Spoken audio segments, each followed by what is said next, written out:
Bom, então agora nós vamos falar sobre o último filósofo aí da nossa disciplina, que é o Álvaro Vieira Pinto, né? Álvaro Vieira Pinto, que é um representante da filosofia brasileira.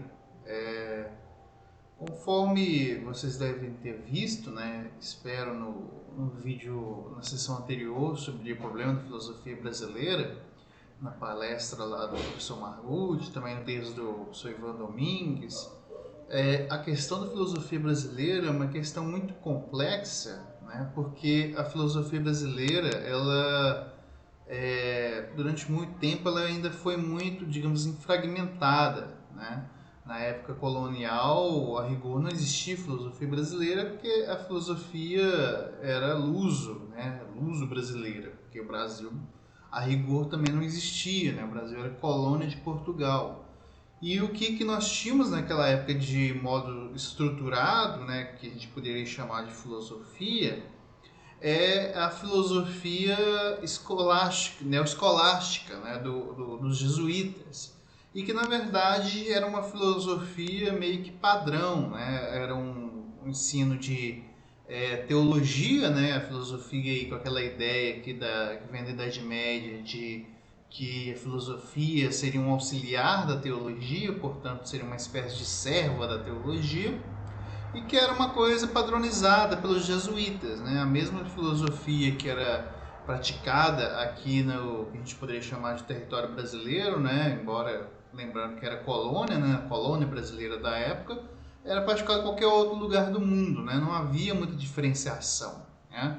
E os problemas que eram colocados não eram problemas concretos do contexto social onde a filosofia estava inserida, né, da época histórica. Era mais questões mesmo da teologia escolástica, né, estudos sobre Tomás de Aquino e outros autores escolásticos, certo? Então, esse período é muito difícil você dizer que há uma filosofia, né? Alguns autores faziam um tipo de reflexões filosóficas, né? Como o próprio Padre Antônio Vieira, né? que foi uma personalidade importantíssima para o Brasil, né? Depois você tem o período da independência, que aí sim você começa a pensar que vão começar a surgir os filósofos brasileiros, né? Que vão começar a colocar questões que dizem respeito ao contexto que o Brasil está colocado e também a própria época histórica, né, que eles estão vivendo. Então você tem, por exemplo, o Tobias Barreto, que vai ser representante da chamada Escola de Recife, né? Você vai ter o Silvio Romero, né? Esses pensadores são pensadores que de fato vão ser importantes para a filosofia nacional, né? Mas aí, ainda assim, ainda não existe, digamos assim, uma ideia de uma filosofia institucionalizada, né? São personalidades muito segmentadas, digamos assim, né? Você tem um positivista, como a gente viu na outra sessão, né? Que vão ter uma influência muito mais sutil, mas muito mais poderosa também na política, né? A política brasileira, ela vai ser impactada, né? A constituição do Estado brasileiro e digamos assim, da ideologia dominante do Brasil vai ser muito impactada pelo positivismo, né? Embora com uma visão meio que distorcida do positivismo original do Comte, mas a filosofia propriamente só vai se institucionalizar a partir da década de 30, né? Que é quando vão começar a surgir os primeiros cursos de filosofia aqui no Brasil, que é o caso da faculdade da USP, né? A USP ela é fundada em 1934, né?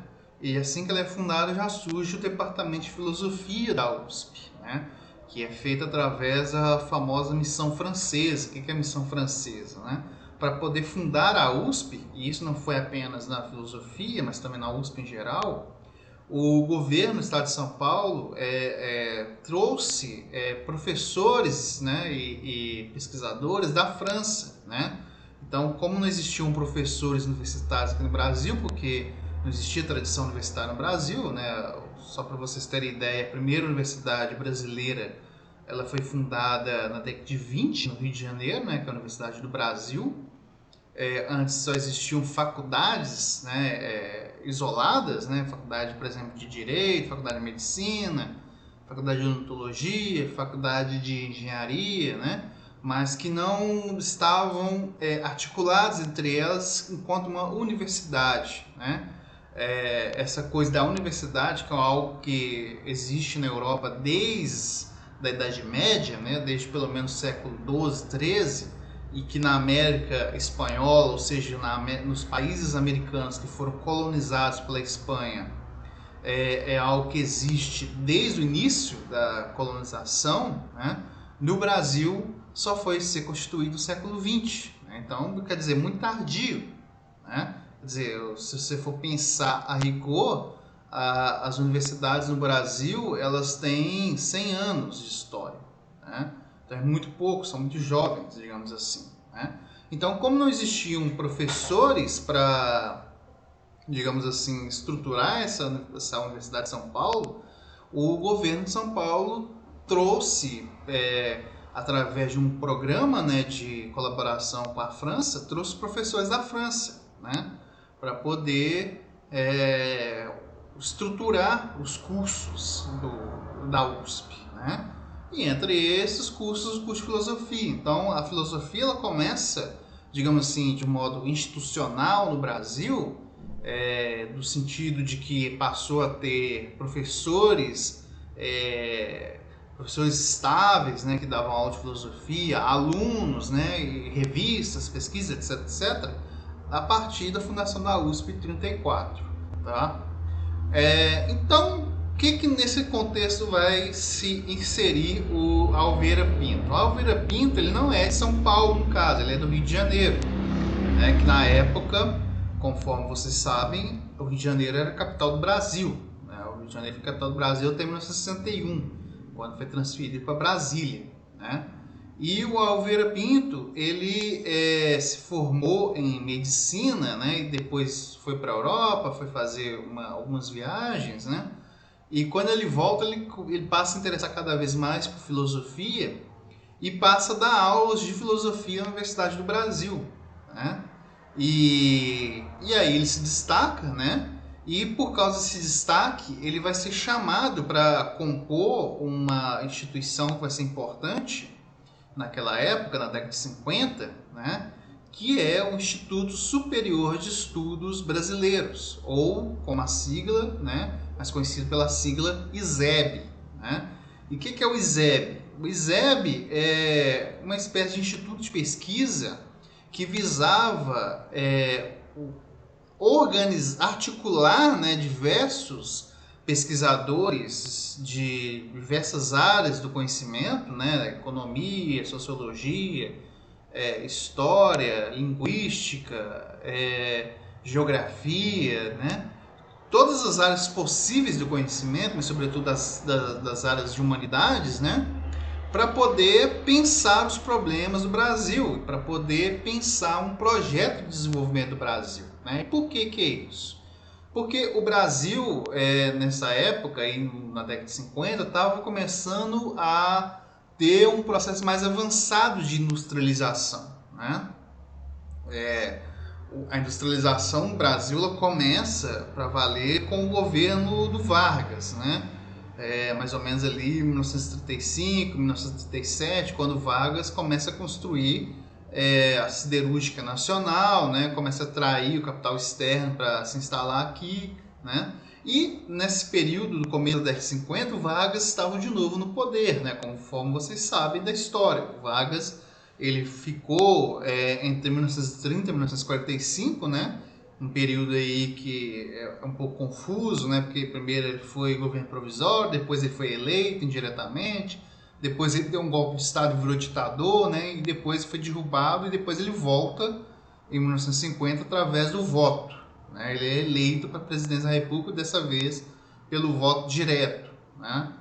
E aí, durante o governo dele, vão surgir algumas instituições que vão ser importantíssimas para o Brasil, né?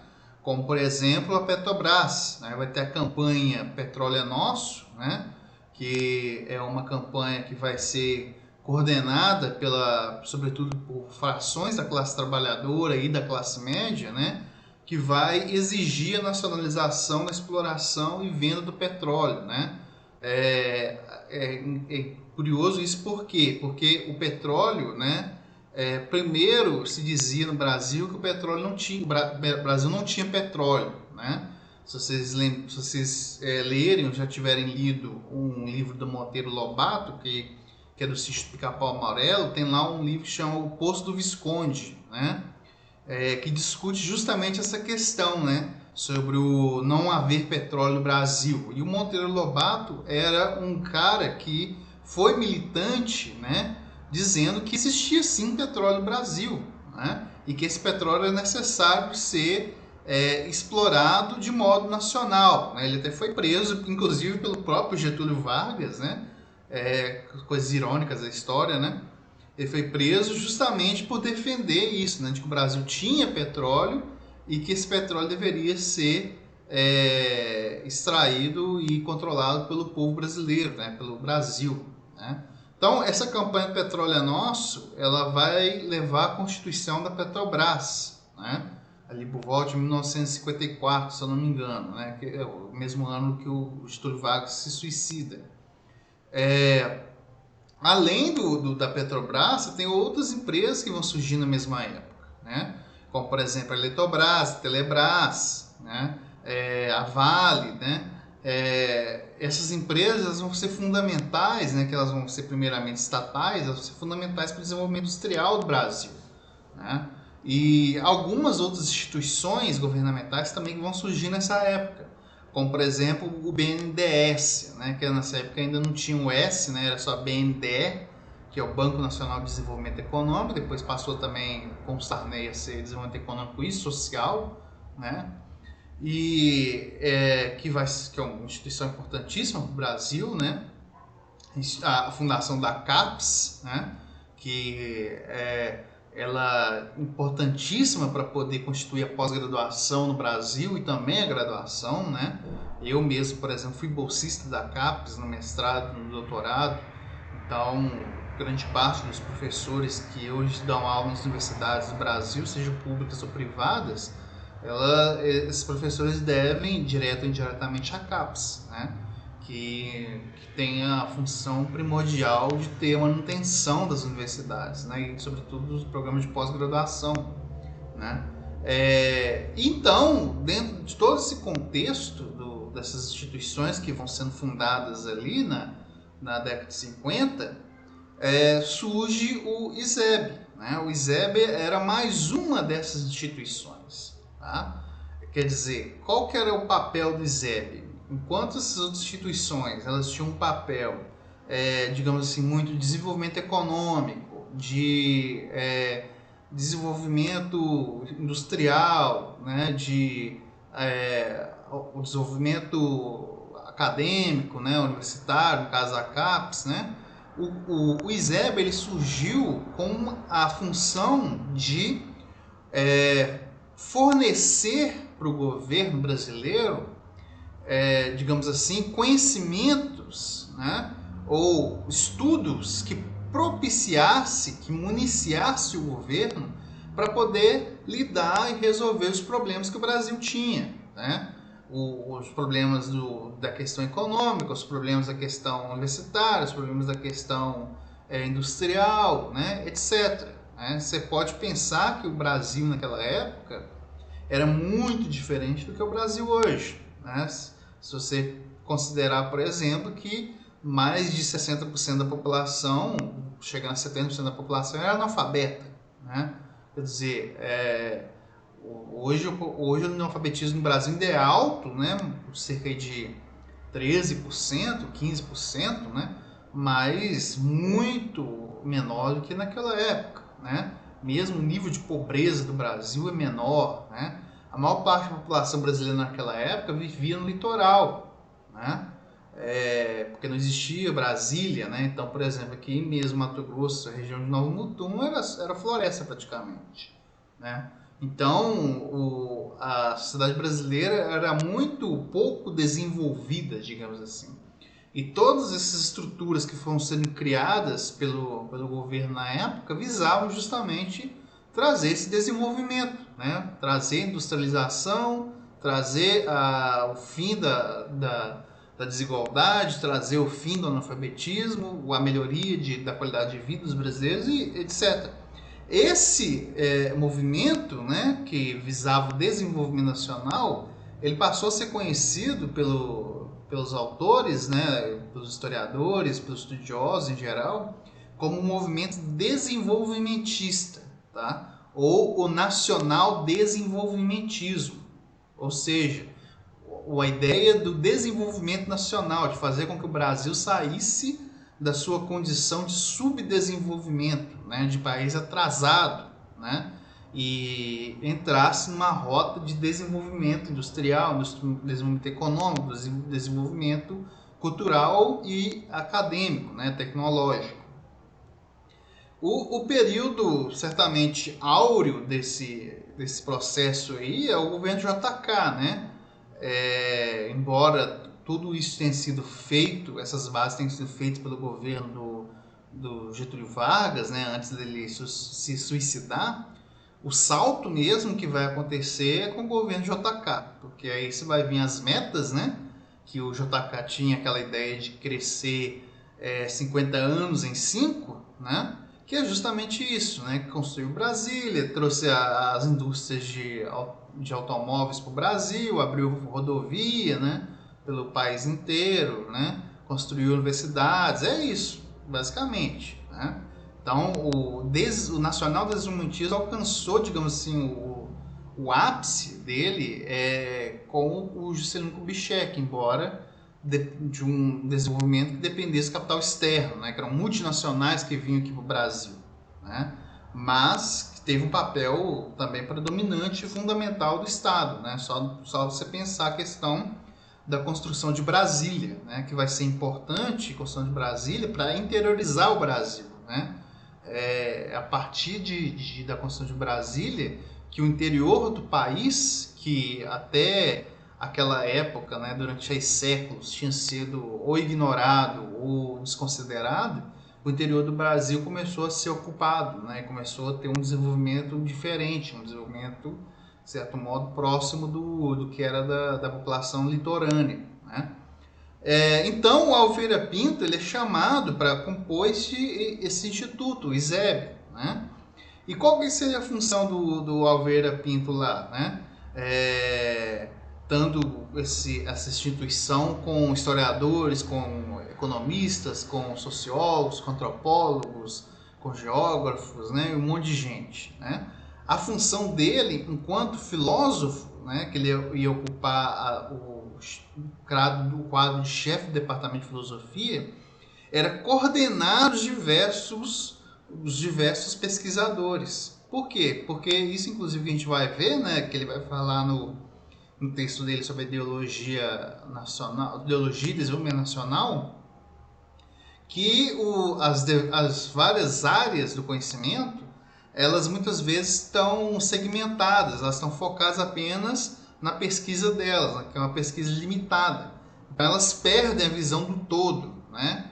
E mais do que isso, perdem a visão sobre a finalidade das investigações dela. Então, por exemplo, o economista, ele pode ser muito bom em economia, pode conhecer tudo de economia, né?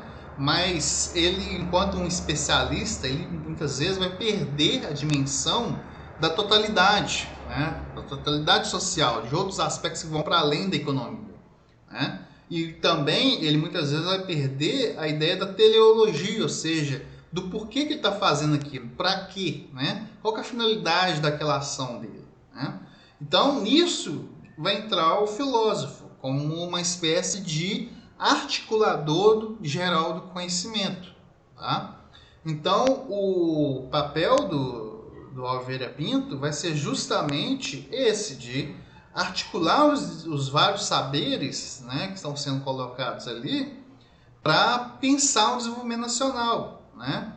Pegar o que eles vão produzir para poder pensar o desenvolvimento do Brasil, né? A solução dos problemas nacionais, né?